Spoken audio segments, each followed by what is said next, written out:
मैं लगातार पिछले 1 साल से कह रहा हूं इस बात को। चाइना के बीच में टेंशन क्यों होगी, मैं आपको एक इंटरनेशनल तरीके से समझाता हूं। आज नेपाल की जनता को पता चल गया कि नहीं यार, कि सच में भ्रष्टाचार के कारण ही ये सरकार गिरी है। केपी ओली सरकार ने चाइना से लगभग 2400 करोड़ का कर्जा लिया है सर। नेपाल की जनता को पता चल रहा है कि 800 करोड़ का घोटाला किया गया। 3 महीने के अंदर लोगों को 800 करोड़ का घोटाला नजर आया ना सर। तो जब एक अच्छी सरकार आएगी नेपाल के अंदर, तो जितने भी घोटाले हुए हैं नेपाल के अंदर, जितना भी करप्शन हुआ, ये नेपाल की जनता को पता चलेगा। अभी केपी ओली गवर्नमेंट के बहुत सारे घोटाले लोगों को नजर आएंगे। ऐसा नहीं है कि हिंदुस्तान को नेपाल से दिक्कत है। चाइना हो गया, यूएस हो गए, अब दूर बैठे हुए देश नहीं चाहते कि हिंदुस्तान के साथ नेपाल के अच्छे संबंध हो। नमस्कार, नवभारत टाइम्स में आपका स्वागत है। आपके साथ मैं हूं विनीत त्रिपाठी। मेरे साथ पूर्व रॉ एजेंट लकी बीस्ट यहाँ पर मौजूद हैं और आज हम एक बार फिर से नेपाल के मामले पे इनसे बात कर रहे हैं। और लकी जी, सबसे पहले आपका बहुत बहुत शुक्रिया, आपने अपना कीमती समय हमारे साथ बातचीत के लिए निकाला, क्योंकि इस समय बहुत सारी ऐसी रिपोर्ट्स सामने आ रही हैं जहाँ पर ये चाइना और नेपाल के बीच में टेंस दिख रहा है। और ये चूंकि भारत के पड़ोसी राज्य होने के नाते नेपाल हमारे लिए एक बहुत ही महत्वपूर्ण देश भी है, सांस्कृतिक देश है। हमारे सदियों से नेपाल से अच्छे रिश्ते रहे हैं। पिछले दिनों जो कुछ भी हुआ वो हमने देखा, और अब जब नई सरकार आई उसके बाद में कमेटी ने जिस तरह की रिपोर्ट्स दी हैं करप्शन पे, वो एक बहुत बड़ा मामला। ये क्या पूरा सिनेरियो है? सर आप देख रहे हैं अभी शायद नई सरकार को, अग्निवीर सरकार को बने हुए 3 महीने भी नहीं हुए, और केपी ओली सरकार को गिरे 3 महीने हुए, और अभी 800 करोड़ का ये अभी नेपाल बता रहा है कि CIAA ने 5 मंत्रियों के खिलाफ टोटल 55 आदमियों के ऊपर भ्रष्टाचार का आरोप लगाया है।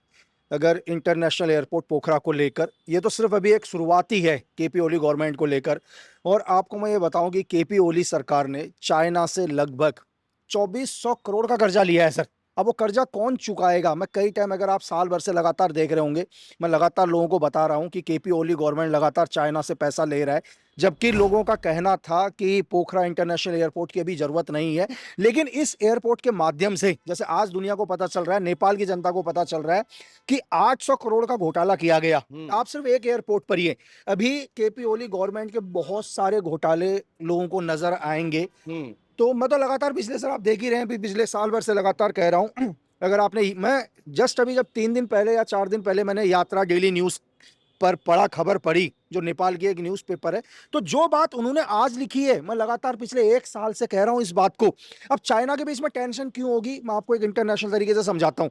आज नेपाल की जनता को पता चल गया कि नहीं यार, कि सच में भ्रष्टाचार के कारण ही ये सरकार गिरी है। जो कुछ लोग कह रहे थे, या नहीं जनजीव ने गिरा दिया, किसी दूसरे देश ने गिरा दिया, लेकिन आप सोचो कि नेपाल के अंदर जब 5 लोग या 55 लोग 800 करोड़ का घोटाला कर सकते हैं, ये सिर्फ आपको नजर आ रहा है, ये घोटाला 800 करोड़ के ऊपर 8000 करोड़ भी जा सकता है। ये धीरे धीरे CIAA की जो भी रिपोर्ट सबमिट होगी, जांच चल रही है, उसमें लोगों को देखने को मिलेगा सर। तो ये केपी शर्मा ओली सरकार ने जो 800 करोड़ का ये पूरा स्कैम है, ये पोखरा एयरपोर्ट को लेकर हुआ। सिर्फ एक एयरपोर्ट को लेके 2017 के आसपास एयरपोर्ट बनना बहुत शुरू हुआ था। इंपॉर्टेंट एयर पोखरा एयरपोर्ट के बारे में कुछ बताइए। नहीं सर, पोखरा इंटरनेशनल एयरपोर्ट नेपाल की जनता को नहीं चाहिए था उस टाइम, ये चाइना को चाहिए था।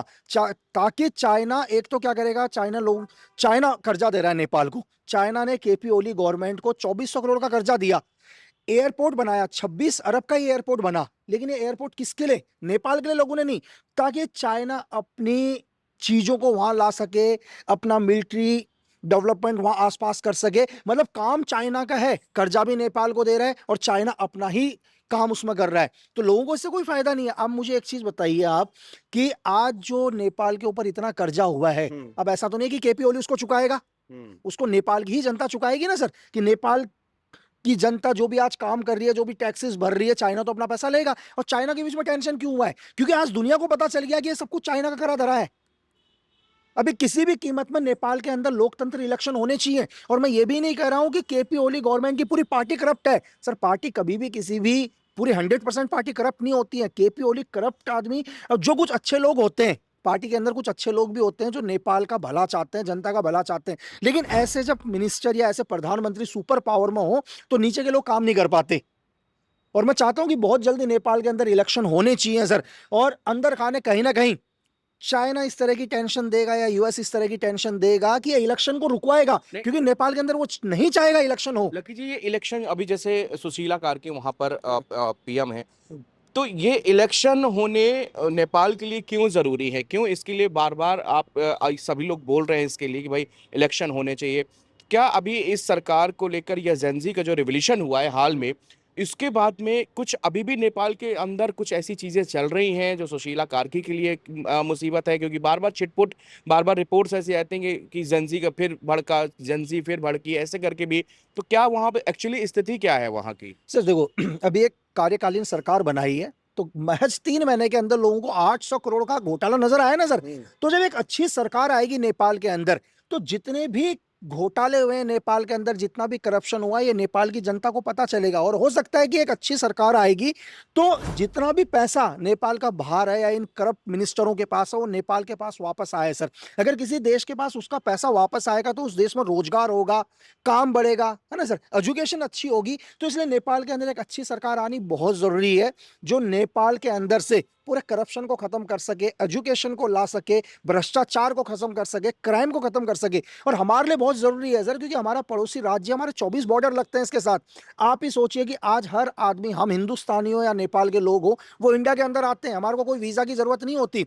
नेपाल के लोग बहुत अच्छे हैं, हम मानते हैं कि बहुत अच्छे हैं, हमारे रिश्ते 1955 से 1950 से चल रहे हैं सर। लेकिन नेपाल के उन्हीं लोगों की आड़ में कुछ आतंकवादी भी आते हैं सर, जो नेपाल के नहीं है, लेकिन नेपाल से क्या करते हैं, अपने डॉक्यूमेंट्स बना लेते हैं। जैसे आपने वीजा कांड भी सुना होगा, एक नेपाल के अंदर बहुत बड़ा कांड हुआ। नेपाल के अंदर डॉक्यूमेंट्स बनेंगे, जब हमारे बॉर्डर में आएंगे तो हमको लगेगा नेपाल का आदमी है, लेकिन हमें नहीं पता कि हमारे देश में आके वो आदमी एक बहुत बड़ी घटना को अंजाम दे रहा है। तो हिंदुस्तान के लिए बहुत इंपॉर्टेंट है नेपाल, और हमारा पड़ोसी मित्र है सर। ऐसा नहीं है कि हिंदुस्तान को नेपाल से दिक्कत है। क्या अभी जीवन में आदमी तभी खुश रह सकता है जब उसका पड़ोसी अच्छा हो, है ना सर। तो पड़ोसी के साथ कभी कोई नहीं बिगाड़ता। सिर्फ मैंने आपको क्या बोला कि चाइना हो गया, यूएस हो गए, अब दूर बैठे हुए देश नहीं चाहते कि हिंदुस्तान के साथ नेपाल के अच्छे संबंध हो, और जबकि नेपाल की जनता हमेशा हिंदुस्तान के साथ है सर। जब जेनजी रेवोल्यूशन हुआ और जब हम लोगों ने पिछले बार बातचीत की थी लकी जी, हम आपका पॉडकास्ट किए थे, तब उसमें आपने करीब 9 महीने पहले, 8 महीने पहले इस बताया कि वहाँ पर करप्शन जैसे केसेस और वहाँ का जो युवा है उसको रोजगार नहीं मिल रहा। तो जो अभी रिवोल्यूशन हुआ ये उसी सब के कारण कि करप्शन है, बेरोजगारी है, इन सब चीजों को लेकर वहाँ का युवा भड़का और अंत में जो हुआ वो पूरी दुनिया ने देखा। नहीं सर, बिल्कुल करप्शन के कारण ही भड़का है ना सर। कोई केपी ओली से कोई अपनी दुश्मनी थोड़ना है, अब केपी ओली से कोई व्यक्तिगत दुश्मनी थोड़ना है। सब जब लोगों के पास, आप ये देखो कि नेपाल के आज भी जिस जगह पर मैं खड़ा हूं, शायद यहाँ के आसपास भी बहुत सारे नेपाल के लोग काम कर रहे होंगे। ये लोग इतनी दूर से यहाँ काम करने आए हैं सर। अगर नेपाल के अंदर ही रोजगार होगा तो क्यों अपने परिवार को छोड़ के इतनी दूर आएगा काम करने के लिए। अब एक आदमी, ये सोचो कि ये 5 आदमी 10 आदमी मिलकर 800 करोड़ अपने पास रख रहे हैं, और लोगों के पास वह खाने के लिए नहीं है, तो लोगों को गुस्सा नहीं आएगा सर। लोगों को गुस्सा आएगा ना कि आप एक एयरपोर्ट की आड़ में इतना पैसा करप्ट कर रहे हो। सिर्फ महज शुरुआती है 800 करोड़, ये धीरे धीरे धीरे धीरे कितने स्टेप खुलते हैं सर। मतलब ये सिर्फ एक प्रोजेक्ट है, सिर्फ एक प्रोजेक्ट। केपी ओली गवर्नमेंट ने 2600 करोड़ लगभग कर्जा लिया है चाइना से। आप समझ रहे हैं 2600 करोड़ में से चाइना, नेपाल के अंदर क्या डेवलप हुआ है। तो चाइना तो गुस्सा ही होगा ना सर, क्योंकि आज दुनिया के पता चल रहा है, पूरी नेपाल की जनता को पता चल रहा है कि यार भाई चाइना ने मिलकर, का चाइना को नहीं पता था प्रोजेक्ट कितने का बन रहा है सर। चाइना को भी सब पता है कि प्रोजेक्ट कितने का बन रहा है, चाइना को सब पता है कि नेपाल के अंदर किस तरह से करप्शन चल रहा है। लेकिन चाइना को क्या है, क्या नहीं, मेरे रिलेशन सही हो रहे हैं, चाहे नेपाल की जनता भूखी मरे, उससे चाइना को कोई फर्क नहीं पड़ता सर। मतलब ये पूरा जो चाइना का जो इसका एक चाइना का रोल हम लोग पढ़ते चले आए, हमेशा सुनते चले आए कि दूसरे देश को इतना कर्ज दे दो, इतना कर्ज दे दो कि वो कभी उस कर्ज का ब्याज भी ना लौटा पाए, और फिर हम जाके उसकी कंट्री में कुछ कुछ ऐसी डील करें जिसमें उसको रणनीतिक तौर पर उसको फायदा हो। मुझे लगता है इसी मेगा प्लान के साथ में नेपाल को पूरी तरह से हाईजैक किया जा रहा है। बिल्कुल सर, आपने यही देखा, यही बांग्लादेश के साथ भी हुआ है, ये श्रीलंका के साथ भी हुआ है, यही पाकिस्तान के साथ भी हुआ है। चाइना का एक चीज और है, चाइना कर्जा भी देता है। तो ऐसा नहीं है कि कर्जा आपको देगा तो आप काम कर लो। इसके जितने भी बड़े बड़े कॉन्ट्रैक्टर, बड़े बड़े बिल्डर्स या बड़े बड़े बिजनेसमैन होंगे, सब चाइना के होंगे। मतलब काम देखने को दुनिया को क्या नजर आ रहा है कि चाइना ने नेपाल को 2600 करोड़ का कर्जा दिया, एग्जाम्पल के लिए केपी ओली को।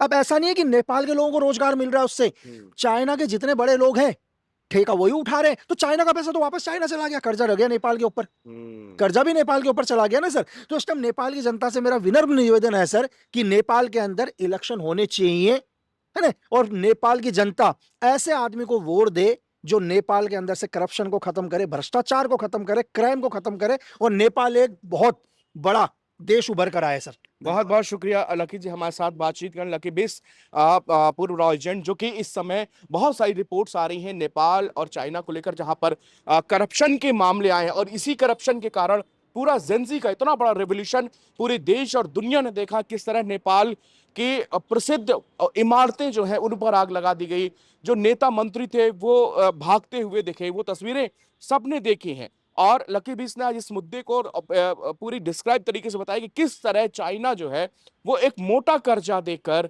वो किस तरह से नेपाल को अपने ट्रैक पर लेकर उसका रणनीतिक तौर पर इस्तेमाल कर रहा था। कैमरा पर्सन रोहित के साथ मैं विनीत त्रिपाठी, नव भारत टाइम्स, दिल्ली।